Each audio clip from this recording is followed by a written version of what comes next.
Hi students, today I'm going to teach you how to draw a landscape, which is just basically a picture of the outdoors. Um, and a lot of people think that art is this super hard thing that you have to be taught in order to know how to do.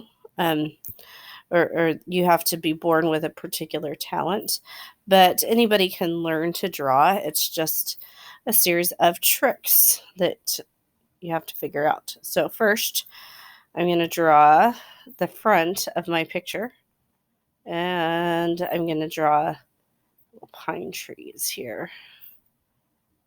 Okay, and I'm not making like the super most perfectly carefully drawn picture ever, but I'm also not drawing broccoli trees because that's weird.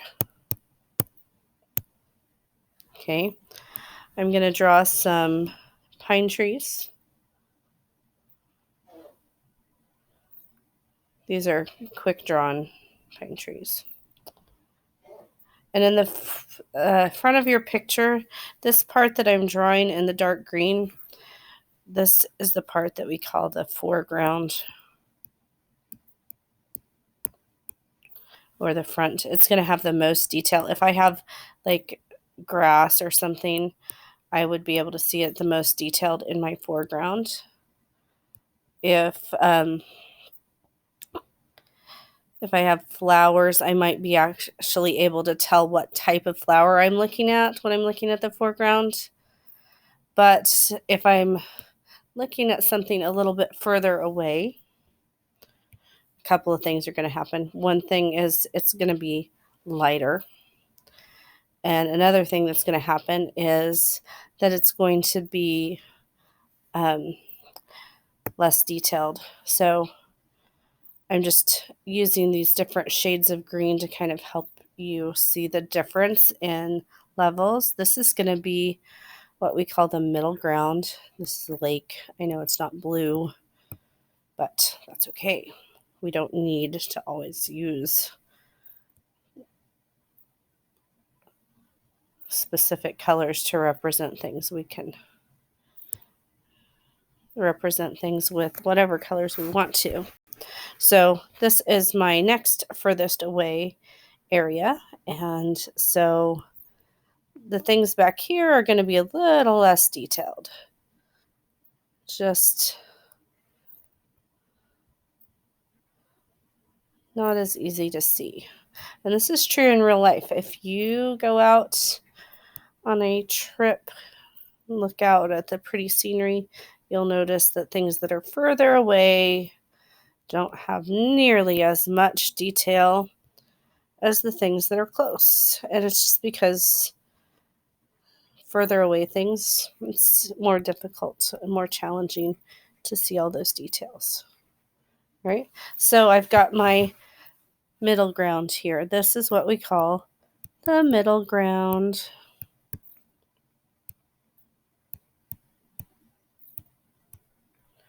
And then I'm going to choose a lighter green yet to represent my, you guessed it, background.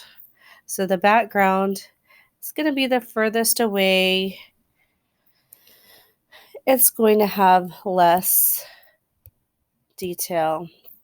Things in my background may just look like shapes and may be paler and less detailed. Guys, I'm going to tell you something. One thing that's going to drive me absolutely crazy. I'm going to use a different color so I can show you.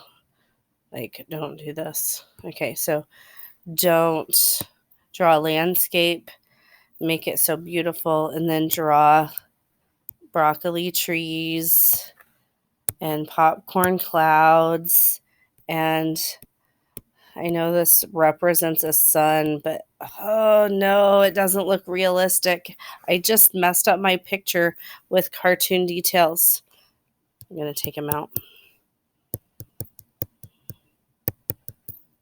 Okay, so what I need to do instead, I'm going to go back to my good light color. What I'm going to do instead, my sun is a circle. My clouds are going to be a little more realistically shaped. And my trees are a little more thoughtfully drawn. I'm not using the same symbolism that I did in 3rd grade, right? So, happy drawing. Show me a landscape, guys.